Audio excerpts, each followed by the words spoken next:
ሰላም ጤና ይስጥልን ተመልካቾቻችን የአፍሪካን ሬኔሳንስ ቴሌቪዥን ዜናዎች ከዚህ በማስከተል ይቀርባሉ። በቅድሚያ ማርዕስተ ዜናዎችን ነው።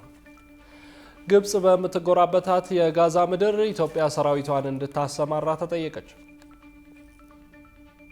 የግብጽ ፕሬዝዳንት አብዱል ፈታህ አልሲሲ ልዩነቶች ቢኖሩንም እኛ ማስፈራሪያ ወይም ዛቻ አሰምተን አናውቅም ማለታቸው አነጋጋሪ ሆኗል። አንድ የሩሲያ ጀነራል በደቡባዊ ሞስኮ መኪና ውስጥ በተጠመደ ፈንጂ መገደላቸው ተሰማ።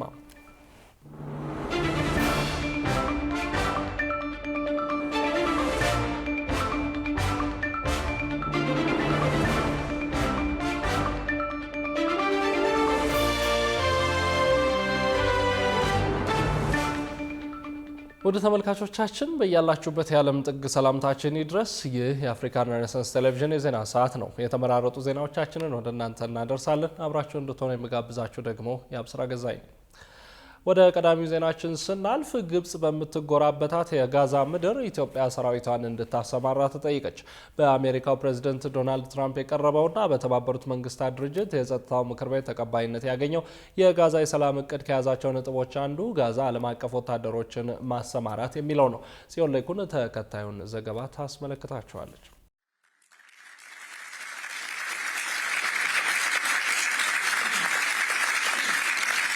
የአሜሪካው ፕሬዝዳንት ዶናልድ ትራምፕ የጋዛ የሰላም እቅድ ኢትዮጵያና ግብጽን ለሁለተኛ ጊዜ በአንድ ዓለም አቀፍ የሰላም አስከባሪ ኃይል ጥላ ስር ሊያገናኝ የሚችል ሀሳብ የቀረበበት ሆኗል። ግብጽ በኢዩሶም ጥላ ስር የኢትዮጵያ ጎረቤት በሆነችው ሶማሊያ ወታደሮቿን ለመላክ በምትጠበቅበት በዚህ ሰዓት በተመሳሳይ ሁኔታና በሌላ የዓለም ሰላም አስከባሪ ኃይል ሰልፍ ውስጥ ደግሞ ኢትዮጵያ ከግብጽ ጋር የተቆራኘ ድንበር ባላት ጋዛ ለሰላም ማስከበር ሰራዊቷን እንድታሰማራ መጠየቋ ትልቅ የፖለቲካ ክስተት ሆኗል። ግብጽም ወደ ሶማሊያ ኢትዮጵያም ወደ ጋዛ እስካሁን ወታደሮቻቸውን መላክ አለመላካቸው የሚገመት ባይሆንም የሁለቱ ሀገራት እጣ ፈንታዎች የተሳሰሩበት መንገድ አስገራሚ ክስተት ፈጥሯል። መስከረም 29 ቀን 2025 በፕሬዝዳንት ዶናልድ ትራምፕ የሚመራው የአሜሪካ መንግስት የጋዛን የሰላም እቅድ ይፋ ካደረገ በኋላ ጥቅምት 9 ቀን 2025 በእስራኤልና በሐማስ መካከል የተኩስ አቁም ስምምነት ተፈርሟል። የጋዛ የሰላም እቅድ ብዙውን ጊዜ የትራምፕ እቅድ ወይንም ባለ 20 ነጥብ እቅድ ተብሎ የሚጠራ ሲሆን እንደ አውሮፓውያኑ አቆጣጠር በ2023 በእስራኤልና በሐማስ መካከል ያለው አእላፋት ያለቁበት ጦርነት ከተጀመረ ወዲህ ጦርነቱን ለማቆም የተደረገ ትልቁ ጥረት ነው። ይህ እቅድ በአሜሪካ የሚመራና ግብጽ፣ ኳታር፣ የተባበሩት አረብ ኤሚሬቶች፣ እንግሊዝ፣ ጣሊያንና ጀርመንን ያካተተ ከፍተኛ ዓለም አቀፍ አካል ነው። ይህ የትራምፕ እቅድ በቅደም ተከተል የተቀመጡ ምዕራፎች ሲኖሩት የመጀመሪያው ምዕራፍ ማለትም ደም መፋሰስን የማቆምና የታገቱ ሰዎችን ለማስለቀቅ ያቀደ ሲሆን በዚህም አማካኝነት ሐማስ እስከ ጥቅምት 13 ቀን ድረስ በህይወት ያሉትን 20 እስራኤል ታጋቾች በሙሉ ሲለቅ እስራኤልን በበኩሏ በሺዎች የሚቆጠሩ ፍልስጤማውያንን እስረኞች ፈታለች። እንዲሁም የእስራኤል መከላከያ ሰራዊት በጋዛውያን ከተጨናነቁ የከተማ ማዕከላት ወጥቶ ቢጫ መስመር ተብሎ ወደሚጠራው የደህንነት ክልል ወይንም ወደ ምስራቅ ጋዛ አፈግፍጓል። ከዚያም አልፎ ሌሎች ነጥቦች ተፈጻሚ ተደርገዋል። ይሁንና ምንም እንኳን የተኩስ አቁሙ በይፋ በስራ ላይ ቢሆንም በመቶዎች የሚቆጠሩ ጥሰቶች መፈጸማቸው ይነሳል። እስራኤል ዋሻዎችን መልሰው ለመገንባት እየሞከሩ ነው በሚል ከፍተኛ የሐማስ ታጣቂዎችን ማጥቃቷን ቀጥላለች። የጋዛ የሰላም እቅድ ሁለተኛው ምዕራፍ ደግሞ ትራምፕ ካቀረቧቸው 20 ነጥቦች ውስጥ 15ኛ ተራ ቁጥር ላይ የተቀመጠ ሲሆን እቅዱም አሜሪካ ከአረብና ከዓለም አቀፍ አጋሮች ጋር በመስራት ጊዜያዊ ዓለም አቀፍ አረጋጊ ኃይል ወይንም ISFን በማዋቀር በአስቸኳይ ጋዛ ውስጥ እንዲሰማራ ይደረጋል የሚል ነው። ይህ ኃይል ከዮርዳኖስና ከግብጽ ጋር በመመካከር በጋዛ ውስጥ የሚሰማራውን የፖሊስ ኃይል አባላትን አጣርቶ በመመልመል ስልጠና የሚሰጥና በጥምረትም ከግብጽና ከእስራኤል ጋር በመሆን የድንበር አካባቢ ደህንነትን የመጠበቅ ኃላፊነት የሚሰጠው ነው። በዚህ እቅድ ውስጥ እስራኤል ከጋዛ ወታደሮቿን በማስወጣት አዲስ ለሚሰማራው ኃይል እንድታስረክብ ስትጠየቅ ሐማስ በበኩሉ ትጥቁን መፍታት ይኖርበታል። ይሁንና ሐማስ ዓለም አቀፍ ወታደሮች ወደ ስፍራው መምጣታቸውን ቢቀበልም ትጥቁን ለመፍታት ዝግጁነቱን ሲያሳይ አይታይም። በዚህ ጋዛን ከእስራኤል በሚረከበው ዓለም አቀፍ የሰላም አስከባሪ ኃይል ስር ሀገራት እንዲሳተፉና 10 ሺህ የሚጠጉ ወታደሮች እንዲሰማሩ የማድረግ ኃላፊነት ያለባቸው የዩናይትድ ስቴትስ የውጭ ጉዳይ ሚኒስትር ማርኮ ሩቢዮ ናቸው። ታዲያ ሩቢዮን ጨምሮ የአሜሪካ መንግስት ባለስልጣናት የዓለም ሀገራት በጋዛ ሰላም አስከባሪ ኃይል ውስጥ ተሳታፊ እንዲሆኑ ጥረት እያደረጉ ቢሆንም አሜሪካ የምትፈልገውን ያህል ወታደሮች በጋዛ ለሚሰማራው ኃይል ማግኘት ትችላለች የሚለው ጥያቄ የፈጠረ ነው። እስካሁን የአሜሪካ የውጭ ጉዳይ መስሪያ ቤት 70 ሀገራት በተለያየ መልኩ በጋዛ በሚሰማራው ኃይል ውስጥ ተሳታፊ እንዲሆኑ ጥያቄ ማቅረቡንና 19 ሀገራት ወታደሮችን ለመላክ ወይም የተለያየ ድጋፍ ድጋፍ ለማድረግ ፈቃደኛ መሆናቸውን እንዳሳወቁ ተዘግቧል። ታዲያ ሰራዊቶቻቸውን እንዲያዋጡ ከሚጠበቁ ሀገራት መካከል ከአፍሪካ 3 ሀገራት የተመረጡ ሲሆን ኢትዮጵያ አንዷ መሆኗ እየተነገረ ነው። ኢትዮጵያ በአሜሪካ የጋዛ የሰላም እቅድ ስር ወታደሮቻቸውን እንዲያሰማሩ ከተጠየቁ ሀገራት መካከል መሆኗን ታይምስ ኦፍ እስራኤል ምዕራባውያን ዲፕሎማቶችን ዋቢ አድርጎ አስነብቧል። ኢትዮጵያ ይህ ጥያቄ በምን መልኩ እንደቀረበላትም ሆነ የሰጠችው ምላሽ ምን እንደሆነ ባይገለጽም ታይምስ ኦፍ እስራኤል ኢትዮጵያ ለጋዛ ሰላም አስከባሪ ኃይል ወታደሮችን እንድታዋጣ ከአሜሪካ ጥያቄ ቀርቦላታል ሲል ዘግቧል። የአሜሪካ እቅድ ምዕራፍ 2 በተለያዩ ምክንያቶች ጥያቄ የሚነሳበት ቢሆንም ኢትዮጵያ ዘገባዎች እንዳስነበቡት ሁሉ ጥያቄ የቀረበላት ከሆነና ወታደሮቿ እንድታሰማራ የምትፈቅድ ከሆነ ለግብጽ እጅግ ቅርብ ወደሆነ የድንበር ተጋሪ ሀገር ትጠጋለች። ግብጽና ጋዛ የሚጋሩት ድንበር በቅጽበታት ውስጥ የትርምስ ማዕከል የመሆን ዝንባሌያቸው እጅግ ከፍ ያለ ነው ተብለው ከተለዩ ስልታዊ የድንበር ክልሎች ውስጥ የሚመደብ ወይንም በእንግሊዝኛው the most sensitive geopolitical border in the world ሲሉ የሚጠሩት አይነት ድንበር መሆኑ ይታወቃል። Among them, the movement's complete and verifiable disarmament, a commitment. ፕሬዚደንት አብዱል ፈታህ አልሲሲ በካይሮ በተካሄደው የአፍሪካ ልኡካን ስብሰባ ላይ ግብጽ ከኢትዮጵያ ጋር ምንም ችግር የለባትም ሲሉ አውጀዋል። ልዩነቶች ቢኖሩንም እኛ ማስፈራሪያ ወይም ዛቻ አሰምተን አናውቅም ማለታቸውም አነጋጋሪ ሆኗል። ዝርዝር ዘገባ እንደሚከተለው ተዘጋጅተዋል። ለተራ ታዛቢ እነዚህ ቃላት ጠቋሚ ጣቱን እያወዛወዘ በኢትዮጵያ ላይ ሲዝት ያልታየ መሪ በማይጠቀስባት ግብጽ በአባይ ወንዝ ላይ ለዓመታት የዘለቀውን ቀዝቃዛ ጦርነት የማለዘብ እርምጃ ተደርገው ሊወሰዱ ይችላሉ። ነገር ግን የአፍሪካ ቀንድ ጂኦፖለቲካን በቅርበት ለሚከታተሉ ተንታኞች ይህ የአልሲሲ ንግግር ስልታዊ ብዥታ የተሞላበት ሆኗል። አልሲሲ በካይሮ ስለ ወንድማማችነት ሲሰብኩ፣ ወታደሮቻቸው ግን ከ2400 ኪሎ ሜትሮች በስተደቡብ ኢትዮጵያን መክበብ ስትራቴጂን በመተግበር ከዲፕሎማሲያዊ ፈገግታቸው በስተጀርባ የእሳት ቀለበትን እየገነቡ ነው። በወንድማማችነት ለስላሳ ኃይልና ወታደራዊ መክበብ መካከል ያለውን ይህ ግልጽ ተቃርኖ የግብጽን የአባይ ስትራቴጂ የመጨረሻ ምዕራፍ ያሳየ ተደርጎ ሊወሰድ ይችላል። ይህ በ2007 ዓመተ ምህረት በተስፋ ተጀምሮ ዛሬ በ2018 ዓመተ ምህረት አደገኛ የገመድ ጉተታ የተቀየረው ጉዞ ነው የሚሉም አልጠፉም። የቀዳሚው ምንም ችግር የለብንም ያሉት የአልሲሲ ንግግር ምን ያህል ባዶ እንደሆነ ለመረዳት ወደ መጋቢት 2007 ዓመተ ምህረት መለስ ማለት ያስፈልጋል። በወቅቱ ወጣቱ ፕሬዝዳንት አልሲሲ በኢትዮጵያ ፓርላማ ተገኝተው ተመሳሳይ ቃላትን ተጠቅመው ነበር። ኢትዮጵያውያንን ወንድሞች ብለው በመጥራት በካርቱም የመርህ ስምምነትን ፈርመዋል። ይህ የኢትዮጵያን የልማት መብት በመቀበል በምላሹ የውሃ ፍሰትን የሚያረጋግጥ ህጋዊ ስምምነት ለማግኘት የተደረገ በወቅቱ በርካቶች የተግባራዊ ተስፋ ሲሉ የሰየሙት ቁማራቸው አንዱ አካል ነበር። ከ10 ዓመታት በኋላ ያ የማስመሰል የተባለ የወንድማማችነት ፖሊሲ ከሽፏል። አሁን ከግድቡ ኮንክሪት ግድግዳ ጀርባ የተጠራቀመው 74 ቢሊዮን ኪዩቢክ ሜትር ውሃ የ2007 ስትራቴጂ ውጤት አለማምጣቱን የሚያሳይ ግዙፍ ምስክር ሆኗል።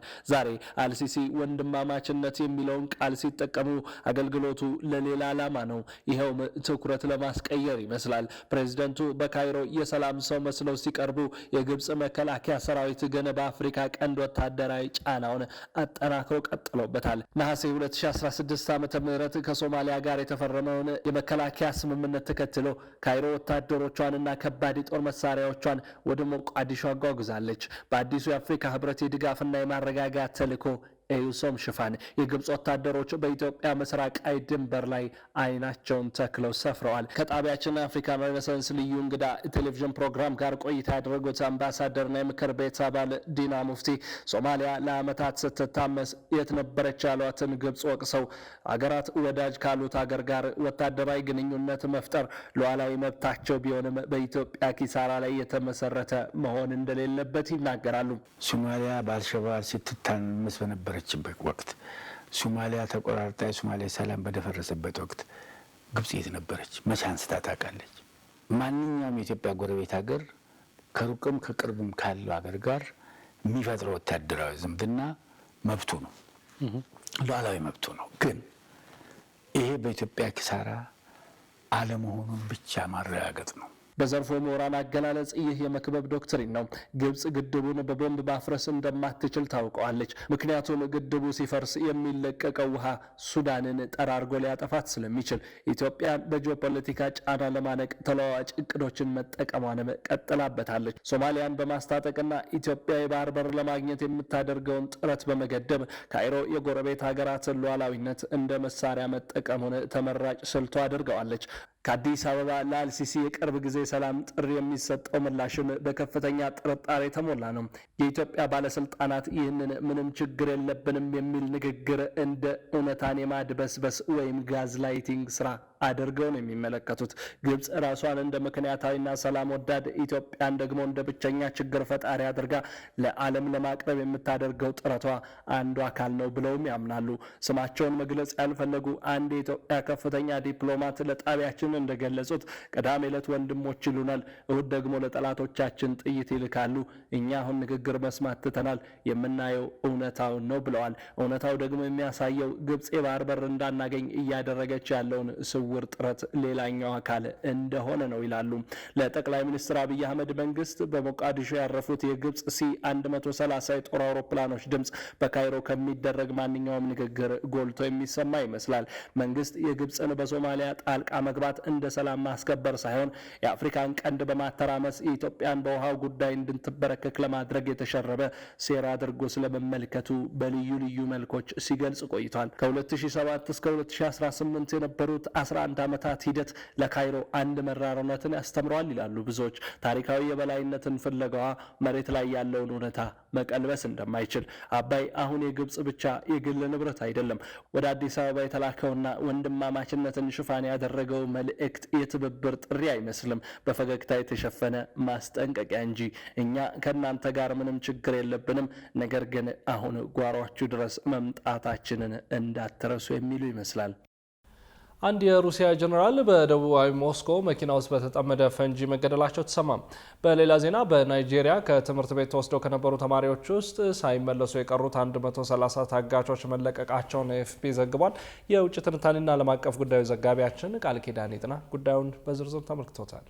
Russia's investigative committee has opened a criminal case on murder over the car bombing on Yasenovaya Street in Moscow that killed Lieutenant General. በሩሲያ ርዕሰ ከተማ ሞስኮ ደቡባዊ ክፍል የሚገኝ የአንድ አፓርታማ የመኪና ማቆሚያ በጢስ ነዳጅ ቅርናት ታጠነ፣ በደም አስከሬንም ጨቀየ። ሞስኮቫይቶች እንደገና ተሸበሩ፣ ደነገጡ።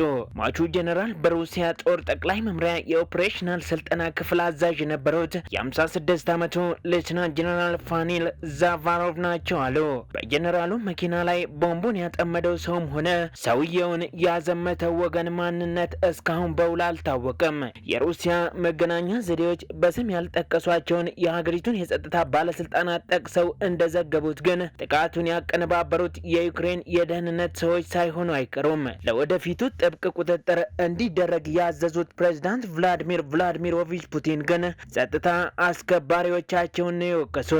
ከስፍራው የወጡ ምስሎች በመኪና ማቆሚያ ላይ በሮቹ የተገነጣጠሉ ነጭ መኪና በሌሎች ተሽከርካሪዎች ተከቦ ያሳዩ ሲሆን ዩክሬን በጉዳዩ ላይ እስካሁን አስተያየት ባትሰጥም የሩሲያ የደህንነት ሰዎች ግን በጉዳዩ ላይ ምርመራ መጀመራቸውን ኤኤፍፒ ዘግቧል። ከዚህ ቀደም ሁለት የሩሲያ ከፍተኛ ወታደራዊ አዛዦች በመዲናዋ ሞስኮ ጦርነቱ ከተጀመረ ጊዜ አንስቶ በተለያዩ ጊዜያት በተጠመዱ ፈንጂዎች ህይወታቸው ማለፉ የሚታወስ ሲሆን የአሁኑ የጀነራሉ ግድያ የተሰማው ሁለቱ ተፋላሚ ሀገራት ጦርነቱን ለማቆም በሚያሚ የሰላም ንግግር ባደረጉ በሰዓታት ልዩነት ውስጥ መሆኑ ግን ሁኔታውን ግራ ጋቢም አጠያያቂም አድርጎታል። የሆነ ሆኖ የእስከዛሬው የሩሲያ የጦር መሳሪያ ግምጃ ቤት ቃጠሎ፣ የክሪሚያ ድልድይ ፍንዳታ፣ የሞስኮ ህንፃ መጫጫር፣ ምናልባት ያሁኑ የጀነራሉ መገደል ለኬቮች የድል ብስራት ሊሆን ቢችልም የዚያች ትልቅ ውብ ዘመናዊ የስንዴ ጎተራዋን ሀገር የከተሞቿን ውድመት፣ የዜጎች ሞት፣ ስደት፣ መፈናቀል ያካክሳል ማለት ግን በእርግጥ ሞኝነት ነው የሚሉት እልፍ አላፋት ናቸው። This latest kidnapping is not only one of Nigeria's largest What a reminder of how violence continues to spread across rural communities. በሌላ ዜና የናይጄሪያ መንግስት በኒጀር ግዛት በተፈጸመው አስከፊ የጅምላ እገታ የተወሰዱ ተማሪዎች መለቀቃቸውን ገልጿል ሲል ኤኤፍፒ ዘግቧል። ከ250 በላይ ህጻናትና ሰራተኞች ሴንት ሜሪስ ካቶሊክ ከተባለው ትምህርት ቤት የተወሰዱት ከአንድ ወር በፊት ህዳር 12 ቀን 2018 ዓ.ም ነበር። በዚያ ወር መጨረሻ ከታጋቾች ውስጥ 100 ገደማ የሚሆኑት ህጻናት የተለቀቁ ቢሆንም ባለስልጣናቱ ባወጡት መግለጫ የቀሩትን 139 ልጆችና ሰራተኞችን ማዳን መቻሉን አረጋግጠዋል። እንደ ባለስልጣናቱ ገለጻ አንድም ተማሪ ታግቶ አልቀረም የተባለ ሲሆን ከእገታ የወጡ አጠቃላይ ተማሪዎች ብዛት 230 መሆኑንም የአገሪቱ ፕሬዝዳንት ቃል አቀባይ ባኑ ኡናኖጋ ተናግረዋል ሲል ዘገበው ኤኤፍፒ ነው። እንደ ፈረንሳዩ ዜና አገልግሎት ኤኤፍፒ ዘገባ እገታው ከተፈጸመበት ጊዜ አንስቶ በትክክል ምን ያህል ሰዎች እንደተወሰዱና ምን ያህሉ እገታ ውስጥ እንደቀሩ ግልጽ ካለመሆኑም በላይ የአገሪቱ መንግስት የቀሩትን ተማሪዎች በምን አይነት መንገድ እንዳስመለሰ አሊያም የማስለቀቂያ ገንዘብ ተከፍሎ እንደሆነ በይፋ አልተገለጸም። ይሁንና የፕሬዝዳንቱ ቃል አቀባይ የተማሪዎቹን መለቀቅ በኤክስ ገጻቸው ላይ ይፋ ካደረጉበት ልጥፍ ጋር እየሳቁና እጃቸውን እያውለበለቡ ያሉ ህጻናትን ምስል ያያያዙ ሲሆን ተማሪዎቹም የኒጀር ግዛት ዋና ከተማ ወደ ሆነችው ሚና በቅርብ ጊዜያት ውስጥ ይደርሳሉ ተብሎ ይጠበቃል ሲል የዘገበው ኤኤፍፒ ነው። Niger State Governor Mohamed Bagu says the tragedy could have been averted, but insists the priority is to bring back. በጋምቤላ ክልል የተከሰተው ግጭት ተጨማሪ ጉዳት እንዳያደርስ በቂ የጸጥታ አካላት በአስቸኳይ እንዲሰማራ ኢሰመኮ ጠየቀም። በጋምቤላ ክልል የሰዓት ገደብ እላፊ መጣሉን የገለጸው የኢትዮጵያ ሰብአዊ መብቶች ኮሚሽን የመንግስት ተቋማትና ባንኮች አገልግሎቶችን ጨምሮ በርካታ እንቅስቃሴዎች መቆማቸውንም አያይዞ አስታውቋል። ሩሃ ግርማ ተጨማሪ አላት። ባለፉት ተከታታይ ቀናት በጋምቤላ ክልል በተፈጸሙ ጥቃቶች የጋምቤላ ከተማ የፖሊስ አዛዥን ጨምሮ ሌሎች ሰዎች መገደላቸውን የክልሉ ከፍተኛ ባለስልጣናት መናገራቸው ይታወሳል። ካለፉት ሳምንታት ወዲህ በዋና ከተማዋ ጋምቤላና በክልሉ የተለያዩ አካባቢዎች ውስጥ በሚፈጸሙ ጥቃቶች የተነሳ አለመረጋጋት መፈጠሩም እየተነገረ ይገኛል። በዚህም የኢትዮጵያ ሰብአዊ መብቶች ኮሚሽን በጋምቤላ ክልል የተከሰተው ግጭት ተጨማሪ ጉዳት እንዳያደርስ በቂ የጸጥታ አካል በአስቸኳይ እንዲሰማራ ጠይቋል። ኮሚሽኑ ይህን የጠየቀው በክልሉ የተከሰተውን ግጭት አስመልክቶ ባወጣው ጋዜጣዊ መግለጫ ነው። ኮሚሽኑ የጋምቤላ ከተማ ፖሊስ ጽሕፈት ቤት አዛዥ የነበሩት ዋና ኢንስፔክተር ኡሙዱ ጁሉ መገደልን ተከትሎ በአካባቢው የተኩስ ልውውጥ ሲካሄድ በመቆየቱ የሰው ሕይወት እንዲጠፋ አካል እንዲጎድልም ምክንያት ሆኗል ብሏል። ኮሚሽኑ በጋምቤላ ክልል ኢታንግ ልዩ ወረዳ፣ በጋምቤላ ወረዳ፣ በጋምቤላ ከተማና በዙሪያ ባሉ አካባቢዎች የተፈጠረው ግጭትን ተከትሎ የተፈጸሙ የመብት ጥሰቶችን እየተከታተለ እንደሆነም አስረድቷል። በመግለጫው የሰዓት ገደብ እላፊ መጣሉን፣ የመንግስት ተቋማትና የባንክ አገልግሎቶችን ጨምሮ በርካታ አገልግሎቶች መቋረጣቸውም ተገልጿል። በክልሉ በተለያዩ አካባቢዎች የተፈጠረውን ግጭትና የሰላም መደፍረስ በፍጥነት በማስቆም በሰዎች በህይወት የመኖር የአካል ደህንነት፣ ከቦታ ቦታ የመዘዋወር፣ የንብረት የስራ እንዲሁም ሌሎች ሰብአዊ መብቶች ላይ ተጨማሪ ጥሰቶች እንዳይደርሱ ለመከላከል በቂ የጸጥታ አካላት በአስቸኳይ እንዲሰማሩ እንዲደረግ ኢሰመኮ አሳስቧል። በጋምቤላ ክልል በተለያዩ ጊዜያት የሚፈጠሩ ግጭቶችን በዘላቂነት ለማስቆም ተጠያቂነትን ለማረጋገጥና ወደፊት ተመሳሳይ የሰብአዊ መብት ጥሰቶች እንዳይከሰቱ ለመከላከል የፌዴራልና የክልል መንግስታት ተገቢ እርምጃዎችን ሊወስዱ እንደሚገባም ተገልጿል። የኢትዮጵያ ሰብአዊ መብቶች ኮሚሽን በተለይም በግጭቶችና ጥቃቶች ላይ ተሳታፊ የሆኑ ቡድኖችና ግለሰቦች ላይ ተገቢውን የወንጀል ምርመራ በማድረግ ተጠያቂነትን የማረጋገጥ ጥረቶችን የበለጠ አጠናክሮ በመቀጠል እንዲሁም የክልሉ ጸጥታ ተቋማት ግጭቶችን ለመከላከልና ለመቆጣጠር የሚያስችል ብቃት እንዲኖራቸው ማድረግ ይገባል ብሏል። ከደቡብ ሱዳን ጋር የሚዋሰነው የጋምቤላ ክልል በተለያዩ ጊዜያት ጋብ እያለ የሚያገረሽ ግጭትና ጥቃት ሲከሰትበት የቆየ መሆኑም ይታወቃል። ኢትዮጵያን ጨምሮ 10 ሀገራት ለአየር መንገዶች ከ1 ቢሊዮን ዶላር በላይ አለመክፈላቸው ተነገረ። ዓለም አቀፍ የአየር ትራንስፖርት ማህበር አያታ እንዳስታወቀው የነበረባቸው የውጭ ምንዛሬ ካልከፈሉት መንግስታት 93 በመቶ የአፍሪካና መካከለኛው ምስራቅ ሀገሮች ናቸው ተብሏል። ብዙን እንዳለ ዝርዝር አለው። ኢትዮጵያን ጨምሮ 10 የአፍሪካና የመካከለኛው ምስራቅ ሀገሮች መንግስታት በየሀገሮቻቸው የበረራ አየር መንገዶች ላቀረቧቸው አገልግሎቶች በውጭ ምንዛሬ ሊከፍሏቸው የሚገባቸውን አጠቃላይ 1.08 ቢሊዮን ዶላር አለመክፈላቸውን ዓለም አቀፉ የአየር ትራንስፖርት ማህበር አያታ አስታውቋል። ማህበሩ በተያያዘው ወር መጀመሪያ ላይ ይፋ ባደረገው አጭር ሪፖርት እንደገለጸው እንደ አውሮፓውያን አቆጣጠር እስከ ጥቅምት ወር 2025 መጨረሻ ድረስ እስካለው ጊዜ በየሀገሮቻቸው ለተንቀሳቀሱ አየር መንገዶች መክፈል ከነበረባቸው የውጭ ምንዛሬ ካልከፈሉ መንግስታት መንግስታት 93 በመቶ የአፍሪካና የመካከለኛው ምስራቅ ሀገሮች ናቸው ብሏል። በአጠቃላይ መከፈል ከነበረበት 1.2 ቢሊዮን ዶላር ውስጥ 89 በመቶ ወይም 1.08 ቢሊዮን ዶላር ያህሉ በ10 ሀገሮች መንግስታት ወጪ ያልተደረገ ፈንድ ወይም ብሎክድ ፈንድ መሆኑን የአየር ትራንስፖርት ማህበር አስታውቋል። በሪፖርቱ ከተጠቀሱት በየሀገሮቻቸው አገልግሎት ላቀረቡ አየር መንገዶች መካከል ያለበትን ገንዘብ ካልከፈሉ መንግስታት ውስጥም አልጄሪያ በ307 ሚሊዮን ዶላር ቀዳሚውን ስፍራ ስትይዝ፣ በተመሳሳይ የገንዘብ ኖት የሚገለገሉ 6 የአፍሪካ ዞኖች 179 ሚሊዮን ዶላር፣ ሊባኖስ 138 ሚሊዮን ዶላር፣ ሞዛምቢክ 91 ሚሊዮን ዶላር እንዲሁም አንጎላ 81 ሚሊዮን ዶላር አለመክፈላቸው ተገልጿል።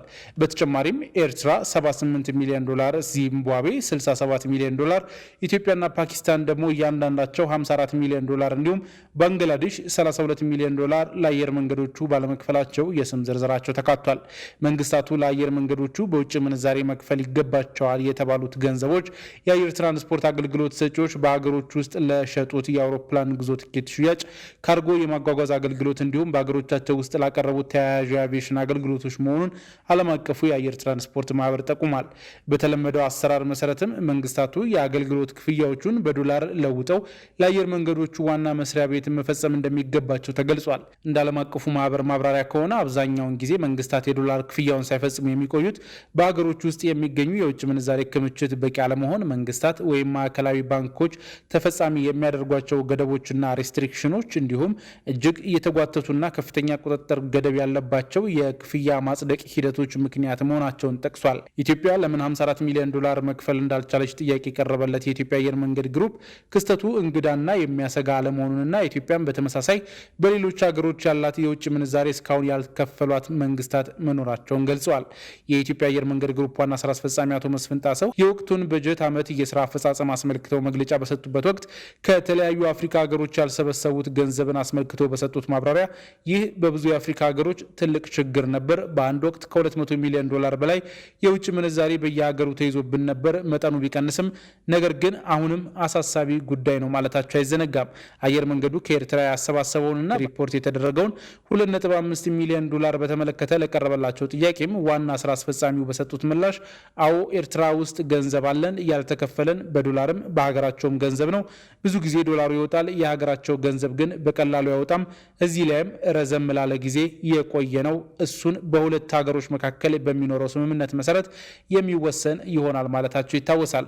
ዓለም አቀፉ የአየር ትራንስፖርት ማህበር አጭር ሪፖርት ግን አየር መንገዶች በትኬት ሽያጭ፣ በጭነት ማጓጓዝና በሌሎች ተያያዥ የአቪዬሽን አገልግሎቶች ያገኙትን ገቢ በውጭ ምንዛሬ ክፍያ እንዲፈጸምላቸው የሚያስችሉ ገደቦች እንዲያነሱ፣ በሁለትዮሽ የአገልግሎት ስምምነቶች የገቧቸውንም ግዴታዎች እንዲወጡ ጥሪ አቅርበዋል። ክቡራትና ክቡራን ተመልካቾቻችን አሁንም የአፍሪካን ሬኔሳንስ ቴሌቪዥን ዜናዎች እንደቀጠሉ ናቸው። ወደ ቀጣዮቹ ጉዳዮቻችን ከመሻገራችን በፊት ይፋዊ የማህበራዊ ገጾቻችንን እናስታውሳቸው ወደድን። በቴሌቪዥን ስርጭት ያለፏቸውን ፕሮግራሞቻችንን ከ1.8 ሚሊዮን በላይ ሰብስክራይበሮች ባሉት አርትስ ቲቪ ወርልድ ዩቲዩብ ገጻችን በኩል ልትከታተሉ ትችላላችሁ። በተጨማሪም በርካታ ተከታዮችን ባፈራንባቸው በፌስቡክ፣ በቀድሞ ትዊተርና በአሁኑ ኤክስ እንዲሁም በቲክቶክ እና ኢንስታግራም ገጾቻችን በኩል ቤተሰብ መሆን ትችላላችሁ። ከቆይታ በኋላ 10ኛ ሳምንቱ ላይ የደረሰው የኢትዮጵያ ፕሪሚየር ሊግ 2 ክለቦች አሰልጣኞቻቸውን ማሰናበታቸውን ጨምሮ የተመራረጡ ስፖርታዊ መረጃዎችን ወደ እናንተ እናደርሳለን። ይጠብቁን። ምርቶቻቸውን ለውጭ ገበያ ብቻ ይሸጡ የነበሩ ኢንዱስትሪዎች ወደ ሀገር ውስጥ ገበያ ተደራሽ መሆን ጀመሩ። ኢትዮ ቴሌኮም ከኢንዱስትሪ ፓርኮች ልማት ኮርፖሬሽን ጋር በመቀዳጀት በዘመን ገበያ አገልግሎት ላይ ለውጭ ገበያ ብቻ የሚቀርቡ ምርቶችን ለሀገር ውስጥ ተጠቃሚዎች ለማድረስ ከስምምነት ደርሷል። ዝርዝሩ እንደሚከተለው ይቀርባል። ኢትዮ ቴሌኮም ከኢንዱስትሪ ፓርኮች ልማት ኮርፖሬሽን ጋር በመቀናጀት በዘመን ገበያ አገልግሎት ላይ አላስፈላጊ እሴት ታክሶችን የቀነሰ እና ኢትዮጵያ ለውጭ ገበያ የምታቀርባቸው ምርቶች በቀጥታ ወደ ሀገር ውስጥ ተጠቃሚዎች ማድረስ የሚያስችል የኢኮሜርስ ስራ አስጀምሯል። የኢንዱስትሪ ፓርኮች ዋና ስራ አስፈጻሚ ዶክተር ፍስሐ ይታገሱ ሀገራችን ላይ በርካታ ኢንዱስትሪ ምርቶች ቢኖሩም ከ90 በመቶ በላይ ምርቶች ለውጭ ገበያ ብቻ የሚቀርቡ እንደነበሩ ገልጸው አሁን ግን በቴሌብር የዘመን ገበያ ላይ በተጀመረው አዲሱ ኢኮሜርስ አገልግሎት ማንኛውም የሀገር ውስጥ ተጠቃሚ እነዚህን ምርቶች በቀላሉ ማግኘት እንደሚችል ተናግረዋል። የኢትዮ ቴሌኮም ዋና ስራ አስፈጻሚ ፍሬህይወት ታምሩ በዚህ ዘመን ቴክኖሎጂ ውጪ ማሰብ አይቻልም፣ ዘመኑ ፍጥነትን ይፈልጋል። ይህንን መሰረት ያደረገ ዲጂታል ስርዓትም ወሳኝ ነው፣ ለዚህም እየሰራን ነው ብለዋል። በቀላሉ ምርትና አገልግሎቶቻችሁን አክሮስ ዘ ካንትሪ ላሉ በሚሊየንስ ተደራሽ አድርጎ አካታች የሆነ የኢኮኖሚ እንቅስቃሴ ለማድረግ ዘመኑ ያፈራውን ቴክኖሎጂ በተለይም ሞባይልን መጠቀም በእጅጉ ያስፈልገናል ማለት ነው። በተለያዩ ከተሞቻችን ላይ እያመረትናቸው ያሉ ምርቶች ወደ ሸማቹ ወደ ፈላጊው በቀላሉ መቅረብ የሚችልበት እድል እንዲፈጠር የኢንዱስትሪ ፓርኮችን ላይ ያሉ ወይም አምራቾችንም ታሳቢ አድርገን ነው። ይህ ስምምነት በዋናነት በኢንዱስትሪ ፓርኮች ልማት ኮርፖሬሽን ስር ያሉ አምራቾችን በዘመን ገበያ ዲጂታል ግብይት ስርዓት ላይ በመመዝገብ ማሳተፍ፣ በኢንዱስትሪ ፓርኮች ውስጥ የሚመረቱ የተለያዩ ምርቶችን ዲጂታል ስርዓትን በመጠቀም ለሀገር ውስጥ ገበያ የሚቀርቡበትን ምቹ ሁኔታ መፍጠር፣ ከመነሻ ትዕዛዝ እስከ ግብይት ፍጻሜ ያለውን የሎጂስቲክ የትዕዛዝና አስተዳደር የዲጂታል ክፍያን ስርዓትን ተግባራዊ ማድረግ እና የተለያዩ አገልግሎቶችን ጨምሮ ይይዛል። የኢትዮ ቴሌኮም ቺፍ ሞባይል ቢዝነስ ኦፊሰር አቶ ብሩክ አድሃና ስለ ዘመን ገበያ አዲሱ የኮሜርስ አገልግሎት ሲያስረዱ በቴሌብር የሚደረጉ ግብይቶች ወደ 6.1 ትሪሊዮን ገቢ ያስገኙና 2.6 ቢሊዮን የገንዘብ ልውጦች የተመዘገቡበት በመሆናቸው እንዲሁም አንድ ምርቱን የሚሸጥ አካል ወደ ቴሌብር በገባበት ቅጽበት ብቻ ከ9.7 ሚሊዮን ደንበኞች ጋር መገናኘት መቻሉን የዘመን ገበያ ኢኮሜርስ ዲጂታል ግዢና ሽያጭ ስርዓቱ ውጤታማ እንደሚሆን ማሳያ ናቸው ብለዋል። ኢትዮ ቴሌኮምና አይፒዲሲ ይህንን አገልግሎት ይፋ ባደረጉበት መድረክ በተካሄደው የፓናል ውይይት ይህ የኢኮሜርስ አገልግሎት መጀመሩ ከተጠቃሚዎች ባሻገር የዓለም ገበያ በሚዋዥቅበት ጊዜ የኢንዱስትሪ ፓርኮች ህልውና የሚያስጠብቅ እንደሆነ ተነስቷል። በስምምነቱ መሰረት ዘመን ገበያ ላይ ለግብይት የሚቀርቡ ዋና ዋና ኢንዱስትሪ ምርቶች የጨርቃ ጨርቅ አልባሳት፣ የቆዳና የቆዳ ውጤቶች፣ የአግሮ ፕሮሰሲንግ ውጤቶች፣ የኤሌክትሮኒክስና የቴክኖሎጂ ምርቶች፣ መድኃኒትና የሕክምና ግብአቶች፣ የኬሚካልና የግንባታ ግብአቶችን ጨምሮ የተለያዩ ምርቶችን ለሀገር ውስጥ ሸማቾች ያቀርባሉ ተብሏል።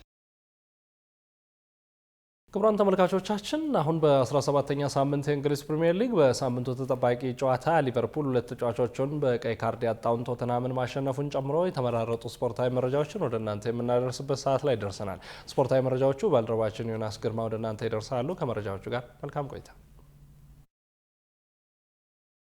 ከአፍሪካ ሬኔሳንስ ቴሌቪዥን የሰዓቱን ስፖርታዊ መረጃዎች ይዘን መተናል። መረጃዎቻችንን ከሀገር ውስጥ እናስቀድማለን። የኢትዮጵያ ፕሪሚየር ሊግ 10ኛ ሳምንት ጨዋታዎች ሲከናወኑ ፋሲል ከነማ ያለመሸነፍ ግስጋሴውን ሲያስቀጥል፣ ሁለት ክለቦች በሳምንቱ ከአሰልጣኞቻቸው ጋር ተለያይተዋል። በሲዳማ ቡና መሪነት 10ኛ ሳምንት ላይ የደረሰው የሲቢ ኢትዮጵያ ፕሪሚየር ሊግ በሳምንቱ መጨረሻ ቀናት መካሄዱን ሲቀጥል በውጤት ቀውስ ውስጥ የሚገኘው አርባ ምንጭ ከተማ በኢትዮጵያ ንግድ ባንክ 3-1 በሆነ ውጤት ሽንፈት ቀምሰዋል። ውጤቱን ተከትሎ ከክለቡ ዋና አሰልጣኝ በረከት ደሙ ጋር በመለያየት የቀድሞ የኢትዮጵያ ብሔራዊ ቡድን ኮከብ ተጫዋቹንና የቅጣት ምት ስፔሻሊስት ተብሎ የሚጠራውን አበባው ቡጣቆን የክለቡ ዋና አሰልጣኝ አድርጎ መሾሙን ክለቡ ይፋ አድርጓል። ከክለቡ በሚወጡ መረጃዎች መሰረት ክለቡን ወደ ቀድሞ አቋሙ ለመመለስ ከክለቡ ቦርድ ጀምሮ እስከ ደጋፊዎች ማህበሩ ድረስ ለውጦች እንደሚኖሩ ተገልጿል። በሌላ የሊጉ ጨዋታ ኢትዮጵያ ቡናን ከኢትዮጵያ ዋንጫ ውጭ ያደረገው መቀለ ሰብዓ እንደርታ ከሀዲያ ሆሳዕና ጋር ተገናኝቶ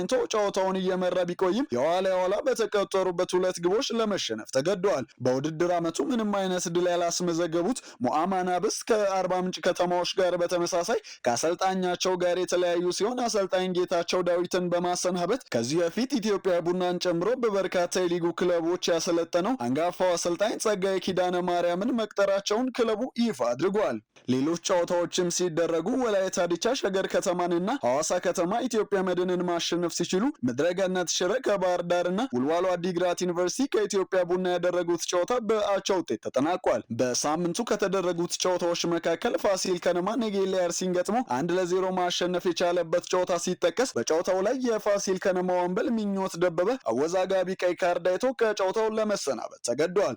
ፋሲል ከነማ ኔጌሌ አርሲን ባሸነፈበት ጨዋታ ምኞት ደበበ አቢብ ከመሃል ላይ ጥፋት ሰርቷል በሚል የዕለቱ አልቢተር ሄኖክ አበበ በቀይ ካርድ ከሜዳ ማሰናበቱ አነጋጋሪ ጉዳይ ሆኖ የቆየ ሲሆን በዚህ ጉዳይ ላይ አስተያየታቸውን የሰጡት የአጼዎቹ አለቃ ዮሐንስ ሳሌ ቀይ ካርዱ 1 ሚሊዮን ጊዜ አያሰጥም በማለት ስህተት መሆኑን ሲገልጹ አሰልጣኙ አያይዘውም የምኞት ቀይ ካርድ እንደሚሰረዝ ያላቸውን እምነት ገልጸዋል። የሊጉ የመጨረሻ ጨዋታዎች ትላንት ሲደረጉ ድሬዳዋ ከተማ በአስገራሚ ሁኔታ በአዳማ ከተማ ላይ ከፍተኛ ብልጫ በወሰደበት ጨዋታ 1-1 በሆነ ውጤት ሲለያዩ የሳምንቱ ተጠባቂ ጨዋታ የሊጉን መሪ ሲዳማ ቡናን ከቅዱስ ጊዮርጊስ ሲያገናኝ በአቻ ውጤት 1-1 ተጠናቋል። ሊጉን ሲዳማ ቡና በ21 ነጥቦች ሲመራ ፋሲል ከነማ በ20 ነጥቦች ሲከተል አርባ ምንጭ ከተማና መቀለ ሰብዓ እንደርታ ወራጅ ቀጠና ውስጥ ተቀምጠዋል።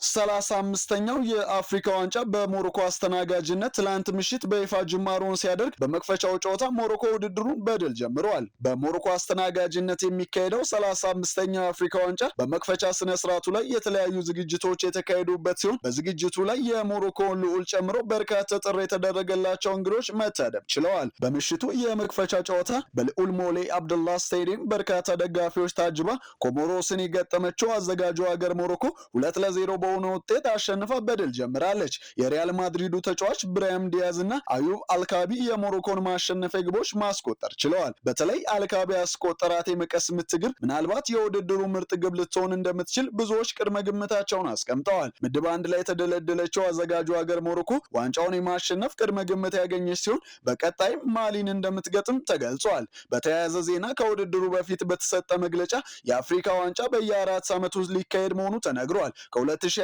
የአፍሪካ ዋንጫ በኋላ ውድድሩ በ4 ዓመት አንድ ጊዜ ብቻ እንደሚከናወን መወሰኑን ቢቢሲ ስፖርት ዘግቧል። በቀጣይ በሙሉ ቁጥር በ2028 በ2032 በ2036 እያለ ውድድሩ የሚቀጥል ሲሆን የአፍሪካ ዋንጫ ከ1968 ጀምሮ ከአንድ አጋጣሚ በስተቀር በየ2 ዓመቱ ሲከናወን መቆየቱ ይታወሳል። በ2012 ከተካሄደ በኋላ ውድድሩን በጎዶሎ ቁጥር ለማድረግ ሲባል በ2013 መከናወኑ ይታወሳል። ተጨማሪም በአውሮፓ እንደሚደረገው የአፍሪካ ኔሽንስ ሊግ ውድድር ከ2029 ጀምሮ ይደረጋል ተብሏል። የአፍሪካ ኔሽንስ ሊግ በየዓመቱ እንደሚከናወን የካፍ ፕሬዝዳንት ፓትሪስ ሞትሴፔ አሳውቀዋል። በሌላ በኩል በአገር ውስጥ ሊግ በሚጫወቱ ተጫዋቾች ብቻ በሚገነባ ብሔራዊ ቡድን ሲካሄድ የነበረው የቻን አፍሪካ ዋንጫ ውድድር መሰረዙም ተገልጿል። ትላንት በይፋ የተጀመረው ውድድሩ ዛሬም ሲቀጥል ማሊ ከዛምቢያ፣ ደቡብ አፍሪካ ከአንጎላ ሲገናኙ የሊቨርፑሉን ኮከብ ሞሐመድ ሳላን ይዛ ለአሸናፊነት የምትጠበቀው ግብጽ ዚምባብዌን